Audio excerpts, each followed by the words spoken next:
The 11th time Ethan Morel showed up in the nurse's office that semester, nobody believed anything was really wrong with him. Not the teachers, not the administrators, and certainly not the staff members who assumed the quiet 11-year-old was simply looking for attention. But Avery Collins knew better. The plus-size school nurse had spent years caring for children whose pain didn't appear on medical charts.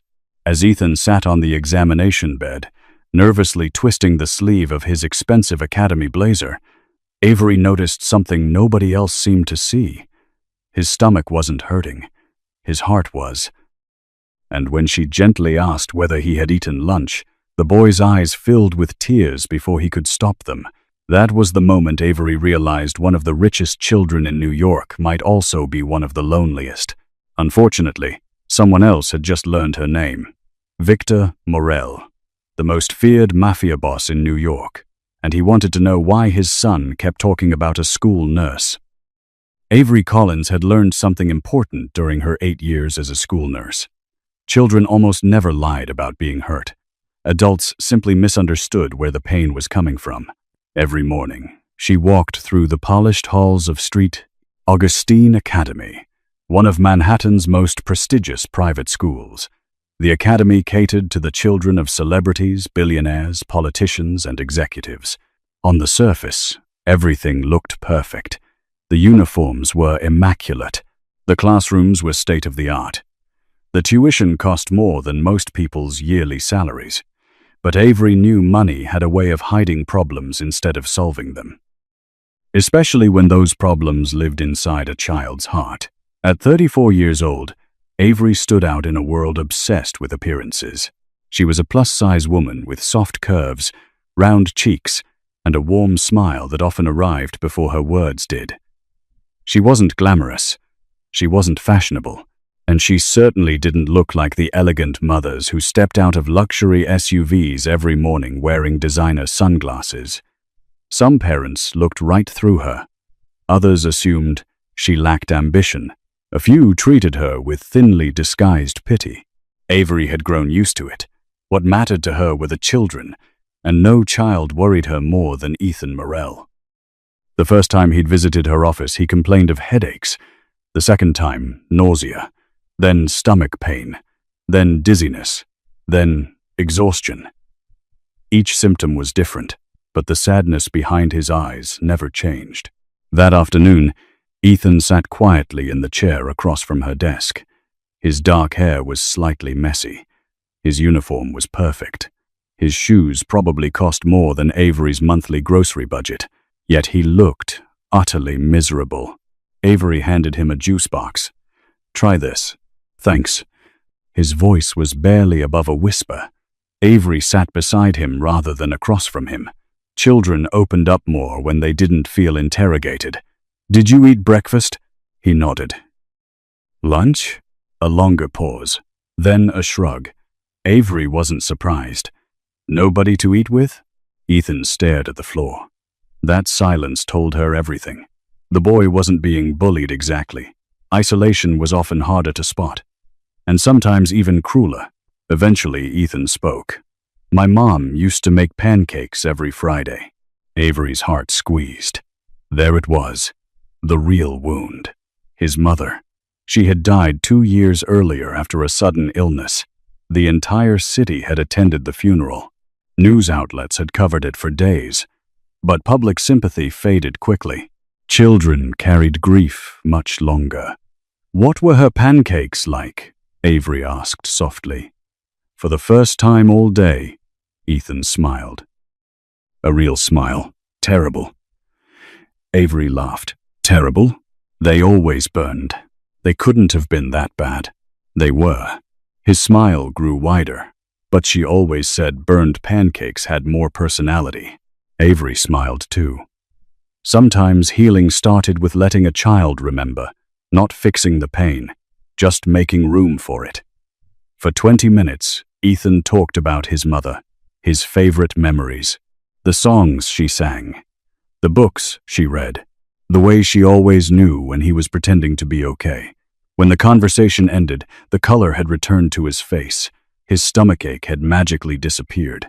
Funny how often that happened. As Ethan prepared to leave, he hesitated near the doorway. "Miss Collins?" "Yes? Do you think my dad misses her?" The question hit harder than Avery expected. She chose her words carefully.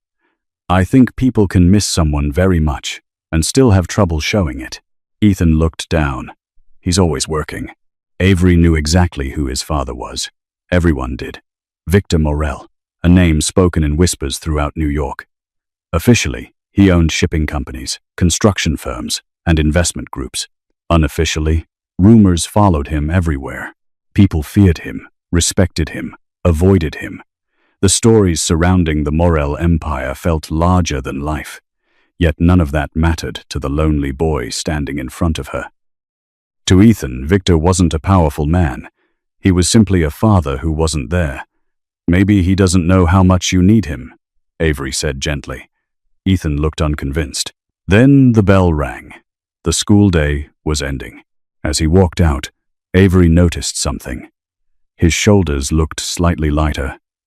Just slightly. Sometimes that was enough. But across Manhattan, inside a glass tower overlooking the Hudson River, Victor Morel was ending a meeting worth hundreds of millions of dollars. The 42-year-old mafia boss sat at the head of a conference table while executives nervously waited for his approval. Tall, broad-shouldered, impeccably dressed. Victor possessed the kind of presence that made grown men choose their words carefully. His cold gray eyes rarely revealed emotion. Ever since losing his wife, he had buried himself in work.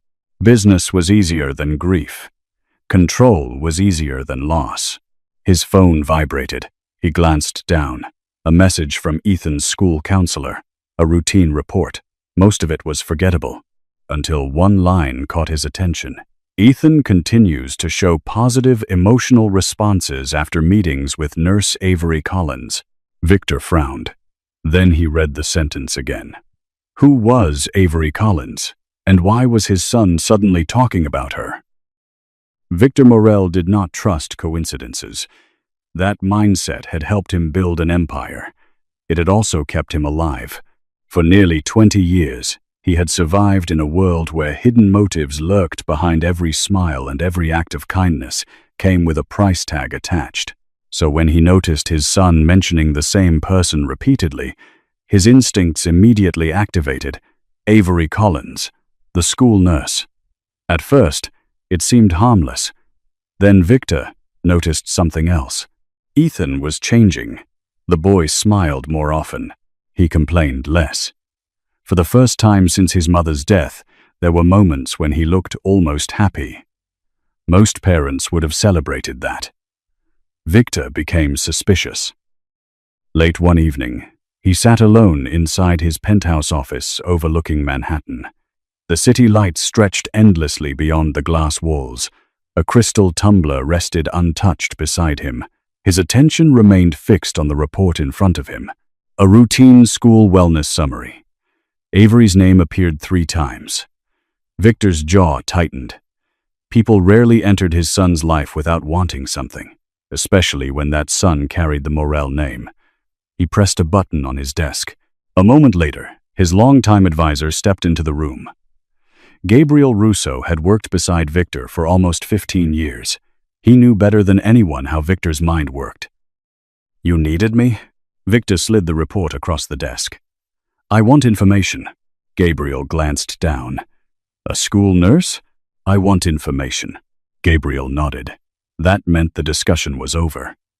24 hours later, a file appeared on Victor's desk. He opened it. What he found was surprisingly ordinary. Avery Collins, 34 years old, school nurse. No criminal history, no suspicious financial activity, no lawsuits, no scandals, no hidden connections, nothing. Victor frowned. That bothered him more than discovering a secret would have. Nobody was that clean. Nobody. He studied the photograph attached to the report. Avery stood outside the academy during a charity event. She wore a simple navy blue cardigan and comfortable shoes. Her plus-size figure was impossible to miss among the slim socialites surrounding her. She wasn't glamorous, She wasn't trying to be. She looked normal. Victor hated how much that unsettled him. The next week brought an unexpected opportunity. The academy hosted a parent appreciation event. Victor rarely attended school functions. Usually, assistants handled those responsibilities. But this time, he showed up personally. The arrival alone caused a ripple through the building. Parents whispered. Teachers straightened their posture. Administrators suddenly became eager to help. Victor was used to that reaction. Power always arrived before he did. As he moved through the crowded hallway, his attention landed on a woman standing near a bulletin board covered with student artwork, Avery Collins. Even from a distance, he recognized her. She was speaking with a nervous little girl. The child looked upset. Avery crouched slightly, despite the obvious discomfort it caused her knees. She listened patiently. No rushing, no distractions, no performance, just genuine attention. A few moments later, the girl smiled and walked away. Victor watched the interaction carefully. Something felt unusual, not manipulative, not strategic, just sincere. Still, he refused to trust appearances. As Avery turned, she nearly walked directly into him. For a brief second, surprise flashed across her face. Then it disappeared. Unlike everyone else in the building, she didn't look intimidated. That alone irritated him. Mr. Morel. Her voice remained calm. You know who I am. A small smile appeared. It's difficult not to. Most people would have sounded nervous saying that.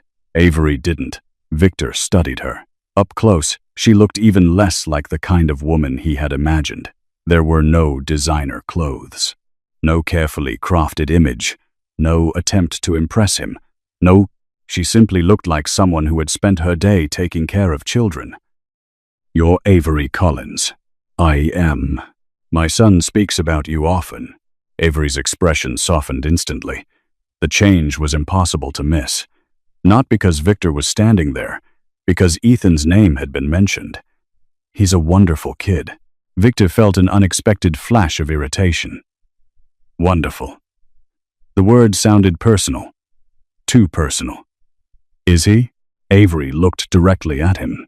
Yes. No hesitation. No calculation. Just certainty. Victor folded his arms. What exactly happens during these visits? Avery immediately recognized the tone. Protective father. Suspicious father. Possibly dangerous father. I listen. Victor waited. She continued. Sometimes, children need someone to listen. That's your professional assessment? It is. Victor's eyes narrowed. My son has access to therapists. Therapists are wonderful. And yet he keeps coming to you. Avery understood the accusation hidden beneath the words. She had seen it before, not from mafia bosses, from wealthy parents. Parents who assumed affection could be purchased. You think I'm encouraging it? Victor said nothing. His silence answered for him. Avery folded her hands. Mr. Morel, Ethan doesn't visit because I'm special. Then why? The answer came quietly. Because he's lonely. The words landed harder than either of them expected. Victor's expression darkened immediately. Lonely. The accusation felt personal, almost insulting. I provide everything he needs. Avery's eyes softened. And somehow that felt worse than criticism. Children need more than things. For a moment, absolute silence settled between them. The most feared mafia boss in New York stood face to face with a school nurse who wasn't afraid of him. And for the first time in years, someone had spoken a truth he didn't want to hear. Then Avery glanced toward the hallway. Ethan was standing there, watching them. Hope filled the boy's eyes, as though he believed his father had come to see him. Victor followed his son's gaze, and suddenly realized something that unsettled him deeply. Ethan looked happier standing near Avery than he had looked standing beside his own father in months. Victor tried to forget the conversation. He failed. For the next several days, Avery Collins remained lodged in the back of his mind. Not because he trusted her, because he didn't. And yet every attempt to uncover hidden motives had produced nothing. No suspicious bank deposits, no connections to journalists, no ties to rival families, no attempts to approach him socially, no effort to benefit from Ethan's last name. Nothing. The more Victor looked, the less sense it made. Meanwhile, someone else had started paying attention. Victoria Morel, Victor's younger sister. Elegant, intelligent, dangerous. Unlike Victor, Victoria wore her ambition openly. She moved comfortably through New York's elite circles, collecting favors and influence the way others collected jewelry. And ever since Ethan's mother died, Victoria had been positioning herself for one goal: custody. Officially, she claimed she wanted what was best for her nephew. Privately, she believed Victor was emotionally incapable of raising him. The boy needed stability, structure, family. At least, that was the story she told everyone. The truth was more complicated. Control had always mattered to Victoria, and Ethan represented the future of the Morel legacy, the future of billions of dollars, the future of enormous influence, a future she desperately wanted to shape. One afternoon, she attended a charity luncheon hosted by several Academy board members. The event was filled with wealthy parents, donors, and school officials, the kind of people who exchanged smiles while quietly destroying each other's reputations. Victoria excelled in those environments. Halfway through the luncheon, she heard a familiar name, Avery Collins. She remained silent, listening. A board member smiled. "She's wonderful with the children." Another nodded. "Especially Ethan." Victoria's expression never changed, but something cold flickered behind her eyes. Interesting. Very interesting. Later that evening, she requested a private meeting with the Academy's head administrator. Not an unusual request. The Morel family donated millions every year. People rarely said no. The meeting lasted less than 30 minutes. Victoria asked polite questions, friendly questions, harmless questions, questions that sounded innocent. How often did Ethan visit the nurse's office? How close were they? How much unsupervised time did they spend together? Were professional boundaries always maintained? The administrator answered comfortably. At first. Then a subtle discomfort began creeping into the conversation, exactly as Victoria intended. Because she wasn't making accusations, not directly. She was planting possibilities. The most effective lies always started as questions. A week later, whispers began appearing throughout the Academy. Small whispers, tiny ones, easy to dismiss. Some parents wondered whether Avery had become too involved with Ethan. Others questioned whether she was behaving more like family than school staff. Most people ignored the gossip, at first, but rumors are like cracks in glass. Once they appear, people can't stop looking at them. Avery sensed the change before she understood it. The smiles from some parents became shorter. Conversations stopped when she entered rooms. A few teachers avoided eye contact. Something felt wrong. One morning, she entered the faculty lounge and noticed silence immediately filling the room. Everyone suddenly found reasons to stare at their coffee cups. Her stomach sank.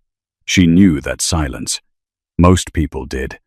It was the silence of being discussed, the silence of being judged, the silence that appeared before exclusion.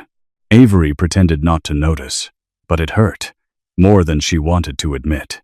Growing up, she had experienced plenty of judgment. Being the overweight girl in school had taught her that people often formed opinions before learning your name. Children could be cruel. Adults were simply more subtle. Sometimes, the old insecurities returned faster than she expected. Maybe they think I'm unprofessional. Maybe they think I crossed a line. Maybe they're right. But every time those thoughts surfaced, Ethan appeared. And she remembered why she stayed. A few days later, Ethan arrived at her office, carrying a folded drawing. "I made this." Avery opened it carefully. The picture showed 3 people: him, his mother, And Avery. Her heart nearly stopped. "You drew me?" Ethan nodded. "You help me when I miss her."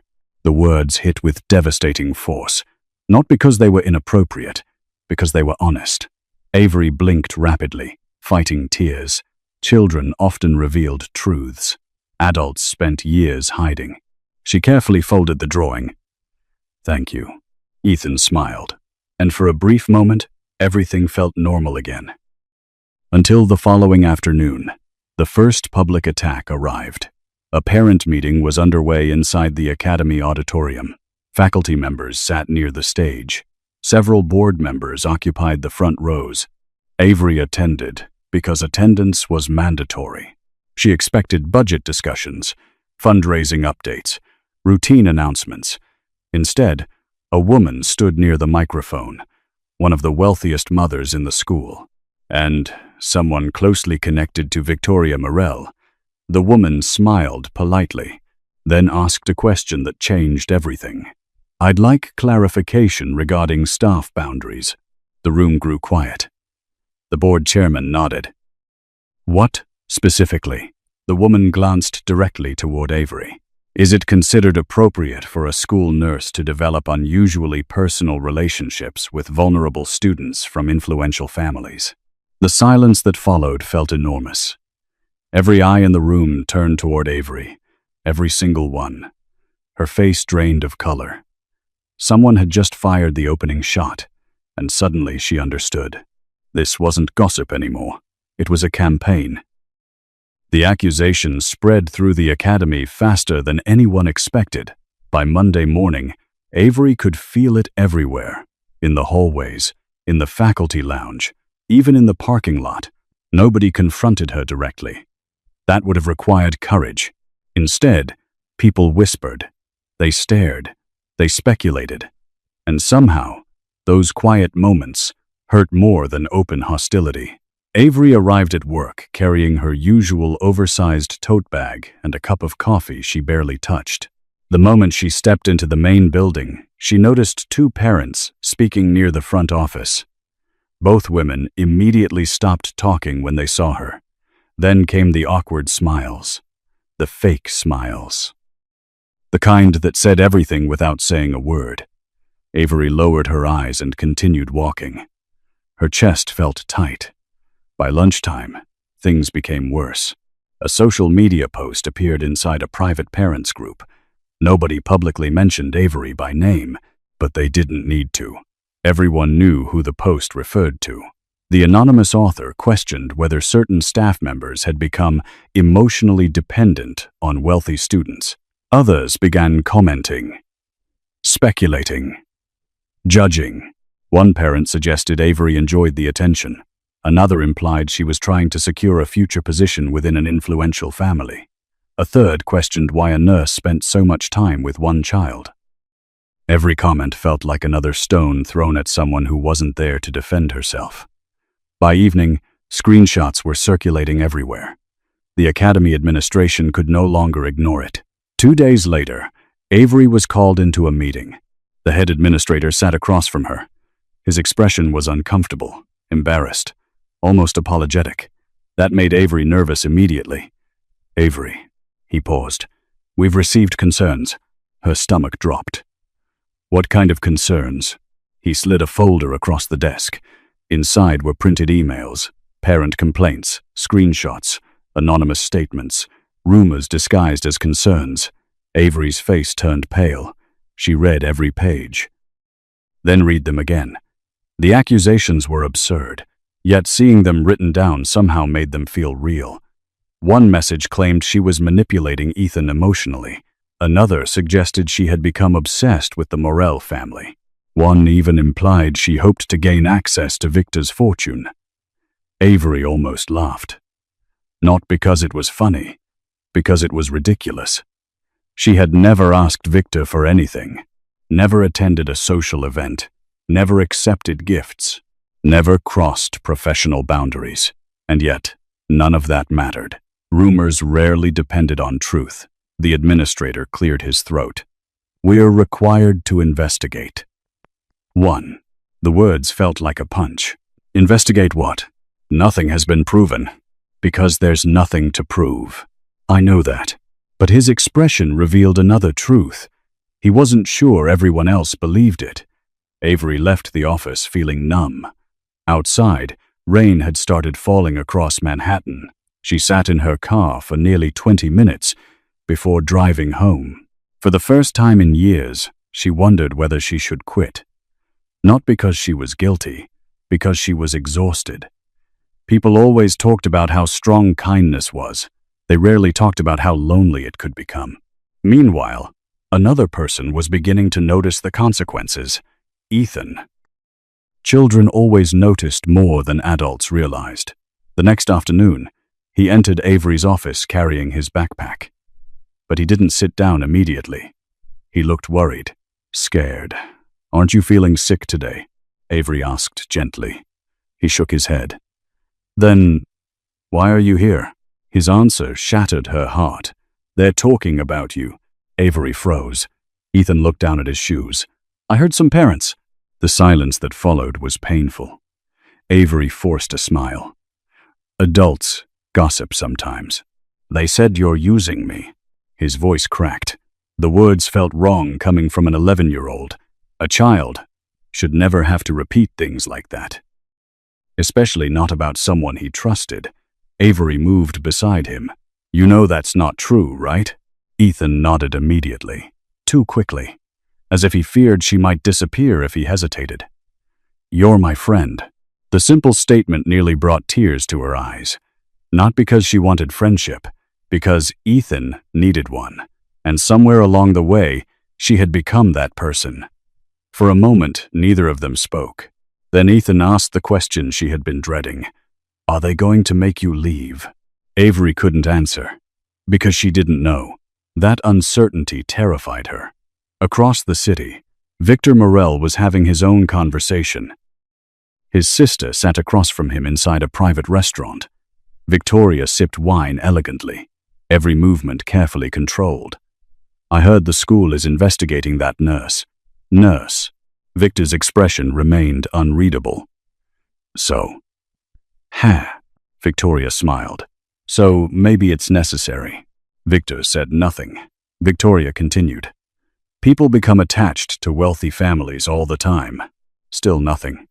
Especially people who think they deserve more than life gave them. Something about the comment bothered him.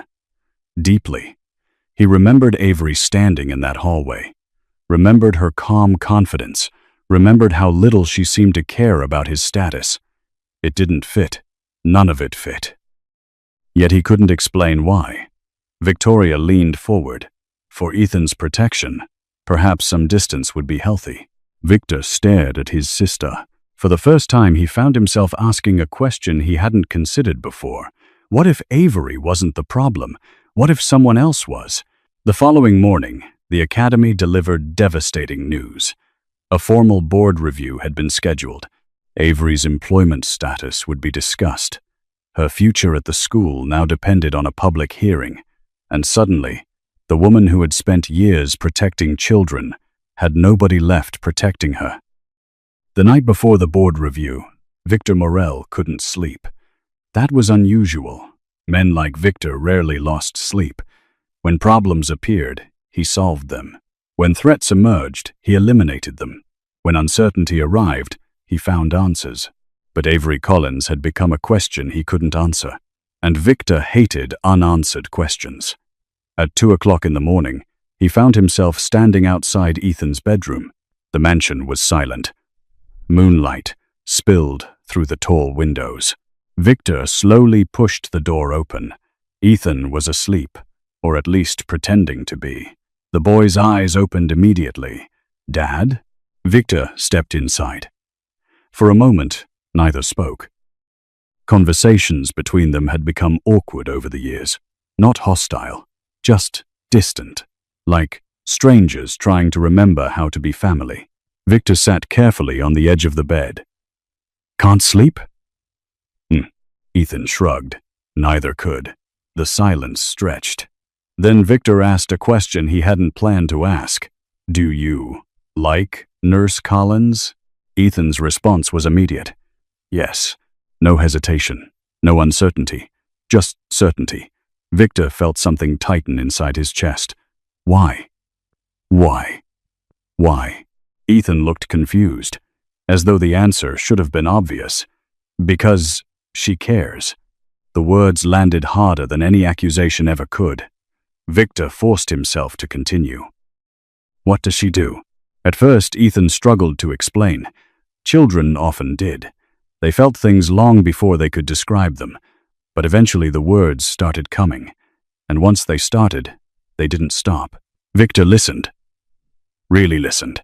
Perhaps for the first time in years, Ethan told him about the lunches, not because Avery bought food, because she noticed when he skipped meals. He told him about the days he sat alone during recess, the days Avery quietly encouraged other students to include him, never forcing, never embarrassing him, just helping. He told him about panic attacks, the nightmares after his mother's death. The mornings he sat in the nurse's office because he couldn't stop crying. Victor felt his stomach twist. He had never known, not one word, not one detail, not one tear. And then came the worst part. Dad. Ethan looked down. When Mom died, everybody kept asking how you were doing. Victor froze. Nobody had ever said it out loud before. They asked about Grandma, about Aunt Victoria, about the company. His voice became smaller. But nobody asked me. The room felt suffocating. Victor stared at his son, the lonely little boy he loved more than life itself, the boy he had spent 2 years protecting from every danger except the one living inside his own heart. And suddenly Victor saw the truth. He had provided security, money, luxury, opportunity, everything except the thing Ethan needed most, him. The realization hurt. God, it hurt. Then Ethan quietly added, Miss Collins asked. Victor closed his eyes. For the first time in years, shame settled heavily on his shoulders. The next morning, Victor requested something he almost never requested. Crods. Every interaction involving Ethan and Avery, every counseling referral, every incident report, every communication, nothing hidden, nothing filtered. Within hours, a stack of files appeared on his desk. Victor began reading, and with every page, his guilt deepened. He discovered that Avery had noticed Ethan's grief almost immediately. Before counselors, before teachers, before family members, before him. She documented behavioral changes, withdrawal, anxiety, isolation, sleep issues, academic decline. All the signs had been there. Victor simply hadn't seen them. Then came another file, a bullying report. Victor's hands tightened. Apparently several boys had mocked Ethan during lunch, not because of his father, because he cried, because he missed his mother. One student had called him weak. Another called him broken. Victor felt cold fury rising inside him. But what caught his attention next was Avery's response. She never escalated the situation publicly, never humiliated the children. Instead, she worked quietly with teachers and counselors. The behavior stopped. Ethan never even knew how much effort she invested. Victor kept reading. Then another document appeared. Academic intervention notes.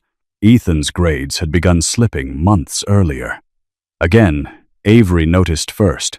She coordinated support, tutoring, teacher meetings, progress reviews.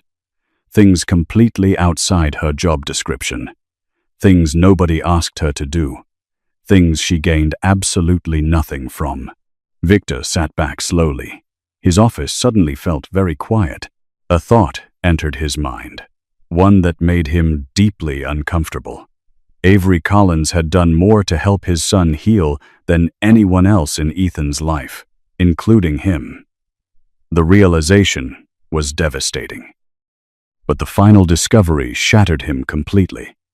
Near the bottom of the pile sat a sealed envelope. Inside was a drawing, the same drawing Ethan had given Avery. Victor stared at it. 3 people, Ethan, his mother, Avery, attached, was a note written in Ethan's childish handwriting.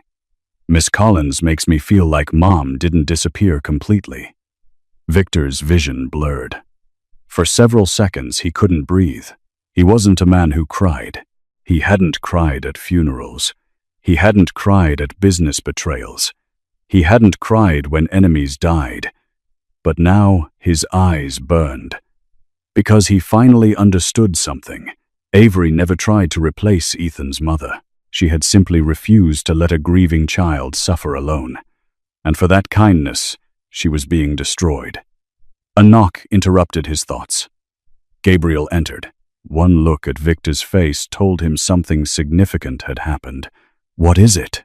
Victor stared at the documents scattered across the desk. Then he spoke quietly, dangerously quietly. "I was wrong." Gabriel raised an eyebrow. That sentence almost never left Victor Morel's mouth. Victor stood. The atmosphere inside the room shifted instantly. The same energy that made rivals fear him filled the space. Except this time it wasn't directed at enemies. It was directed at injustice. "They're holding the review tomorrow." Gabriel nodded. Yes. Victor picked up Ethan's drawing, carefully, almost reverently. Then he looked toward the Manhattan skyline. The city belonged to men like him, men with power, men with influence, men who could change outcomes. For weeks, Avery Collins had stood alone while everyone questioned her character. That ended now, because Victor Morel finally knew the truth. And when the most powerful man in the room decides to stand beside you, everything changes. The board review was scheduled for 9 o'clock on a gray Thursday morning. By 8:30, the auditorium was already full. Parents filled the seats. Teachers lined the walls. Administrators shuffled paperwork nervously. Everyone knew this hearing was no longer about policy. It had become a public trial, and Avery Collins was the defendant. As she entered the room, dozens of eyes followed her, some sympathetic, some curious, others openly judgmental. Avery felt every stare. She wore a simple dark blue dress beneath a long cardigan. Nothing flashy, nothing expensive, just professional. Yet years of being judged for her appearance suddenly returned all at once. She became painfully aware of her plus-size frame, the softness of her body, the way certain people looked at her before deciding who she was. Her hands trembled slightly, not because she had done anything wrong, because she was tired. Tired of defending her character, tired of proving her worth, tired of being measured against assumptions. At the opposite side of the room sat Victoria Morel, elegant as always. Perfect posture, perfect smile, perfect image. The picture of sophistication. If someone didn't know better, they would think she was attending a charity gala, not orchestrating someone's destruction. The board chairman called the meeting to order. Formal statements began. Policy reviews, procedural explanations, legal language. Then the accusations started. One parent stood first. "I believe professional boundaries were crossed." Another followed. The relationship became inappropriate. A third added, "Certain students received preferential treatment." Each statement was carefully worded. Just vague enough to avoid legal consequences. Just damaging enough to poison opinions. Avery sat quietly, listening, absorbing, enduring. Then Victoria stood, and the room instantly paid attention. She carried influence, money, status. People listened when she spoke. "I want to be clear," Victoria began softly. "This is not personal. The biggest lies usually started that way. My concern is Ethan." She paused dramatically. "My nephew is vulnerable." Several people nodded. Victoria continued. "After losing his mother, he became emotionally dependent on an employee who was never trained to occupy such a role." Avery felt her stomach drop. The words were devastating because they sounded reasonable. That was Victoria's gift. She wrapped cruelty inside concern. The room grew quieter. Then even worse. Victoria looked directly at Avery. I believe certain relationships were encouraged rather than discouraged. The implication hung heavily in the air. Several parents exchanged looks. The damage was working. For the first time, Avery stood. Her voice shook initially, but only initially. I never encouraged dependency. Silence. I encouraged healing. No one interrupted. I listened to a child who was grieving. Her eyes moved through the audience. I never asked for recognition. She swallowed hard. I never asked for influence. Another breath. And I certainly never asked to become the target of rumors. The room remained still. Some people looked uncomfortable. Others avoided eye contact entirely. Avery continued. I did my job. Her voice cracked slightly. But more importantly, she looked toward Ethan, who sat quietly near the back. I cared. For a moment, emotion filled the room. Real emotion, not manipulation, not performance. Just truth. Yet, Victoria wasn't finished. She calmly produced a folder. The issue isn't intention. She opened it. The issue is judgment. Inside were photographs, copies of notes, records of visits, context carefully removed, presented in the worst possible light. Avery felt her pulse racing. This was exactly what Victoria had planned, not to prove wrongdoing, to create doubt. And doubt was often enough. The chairman looked uneasy. Board members whispered among themselves. The atmosphere shifted. Avery could feel it. She was losing. Then, the auditorium doors opened. Every head turned. The room fell completely silent. Victor Morel had arrived. He wasn't scheduled to attend. Nobody expected him. The reaction was immediate. Teachers straightened. Parents stopped whispering. Even board members looked nervous. Victor moved through the room with the calm confidence of a man accustomed to power. Tall, imposing, immaculately dressed. The kind of man whose presence changed the temperature of a room. His expression was unreadable, but his eyes were fixed on one person, Avery. She looked stunned. Victoria looked concerned. For the first time all morning, Victor approached the front slowly. The chairman cleared his throat. Mr. Morel, I'll be brief. His deep voice filled the auditorium effortlessly. Nobody interrupted. Nobody dared. Victor turned toward the board. For weeks, this woman has been accused of manipulating my son. Silence. I investigated those accusations myself. Victoria's confidence flickered. Just slightly. Victor continued.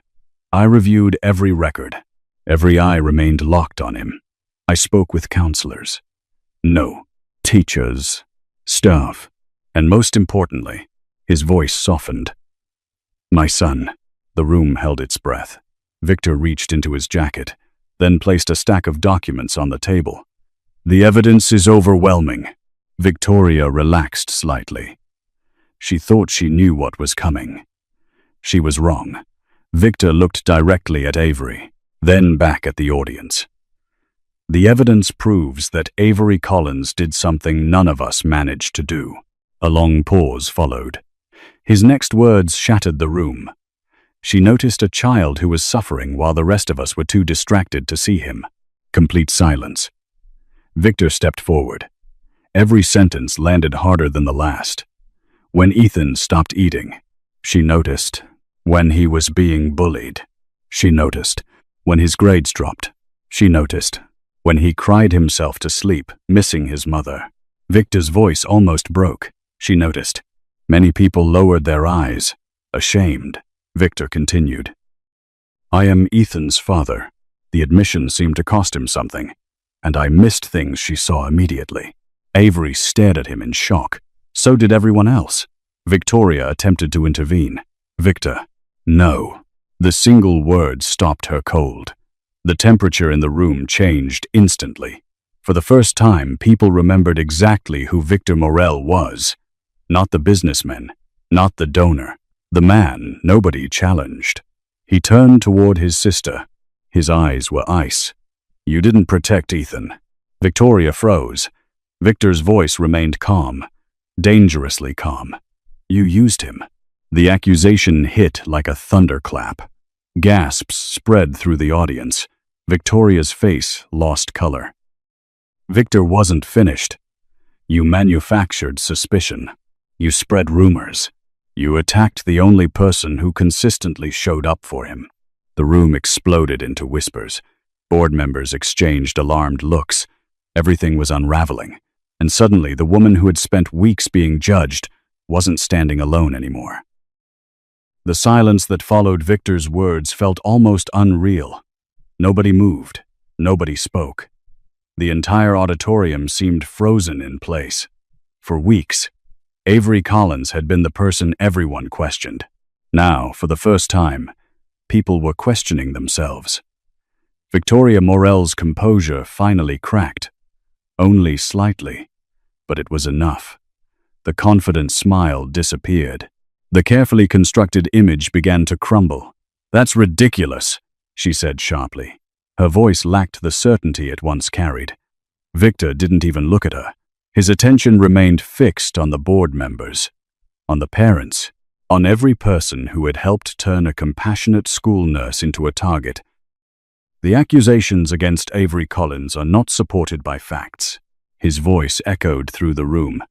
"They are supported by assumptions." Nobody argued, because deep down, everyone knew he was right. Victor continued. "Some of you saw a plus-size woman spending time with a wealthy child and decided there had to be an agenda." Avery lowered her eyes. The words struck deeply because they were true. Too true. Victor wasn't finished. "You judged her before examining the evidence." 9. His gaze swept across the room. "You assumed her kindness was manipulation." Another painful silence followed. "And that's a reflection of your character, not hers." The statement hit harder than any threat, because it exposed something uncomfortable. People preferred believing in hidden motives. It was easier than accepting genuine kindness. The chairman cleared his throat. His face was visibly red. After reviewing the documentation presented by Mr. Morell, and after examining the complete records, the board has reached a decision. Avery's pulse raced. The room held its breath. "All allegations are dismissed." A collective murmur spread through the audience. The chairman continued. "There is no evidence of misconduct, no evidence of boundary violations, no evidence of inappropriate behavior. In fact," he paused, "we believe Nurse Collins has demonstrated exceptional dedication to student welfare." Avery closed her eyes. The relief was immediate, overwhelming. For weeks, she had carried fear everywhere.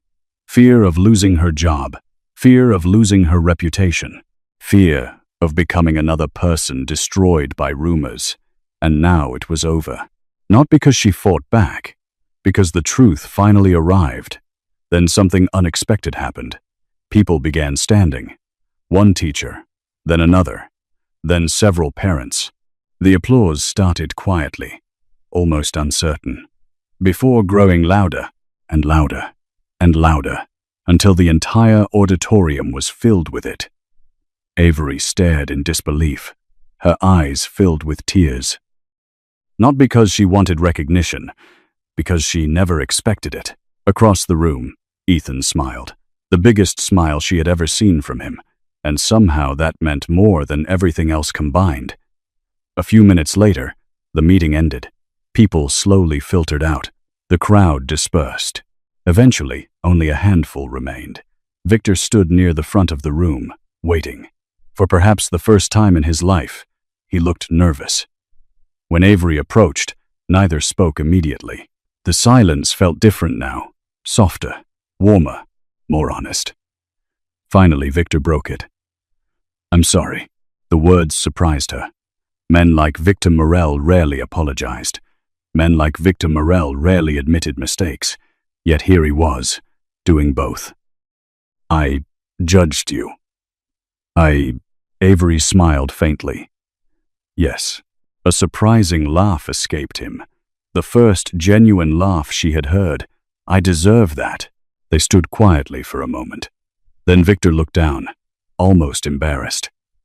"I spent years believing I could solve every problem by providing more." Avery listened.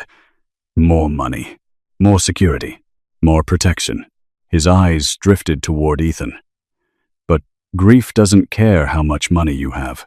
Avery's expression softened. "No, it doesn't." Victor nodded slowly. "I thought I was protecting him." The admission hurt, but I wasn't really seeing him. Avery understood, because she had seen versions of this story many times. Parents weren't always absent because they didn't care. Sometimes they were simply lost. Sometimes they were hurting too. The difference was whether they chose to learn. Victor had, and that mattered. A small voice suddenly interrupted them. "Can we get ice cream?" Both adults looked down. Ethan stood between them, hopeful, optimistic, looking more like a child than he had in months. Avery laughed. Victor laughed too. "I think that's a reasonable request." 3 hours later, they sat together at a small, family-owned ice cream shop in Brooklyn. No bodyguards, no board members, no accusations, no rumors. Just 3 people sharing a simple afternoon. Ethan talked almost non-stop. About school, about books, about baseball, about everything. Victor listened carefully, actually listened. And every few minutes, Avery caught him watching his son with an expression she had never seen before. Presence. Real presence. Weeks turned into months. The academy moved on. The rumors disappeared. People found new subjects to gossip about, as they always did. But some things changed permanently. Victor began attending school events, parent conferences, baseball games, art exhibitions, small moments, the moments he once missed.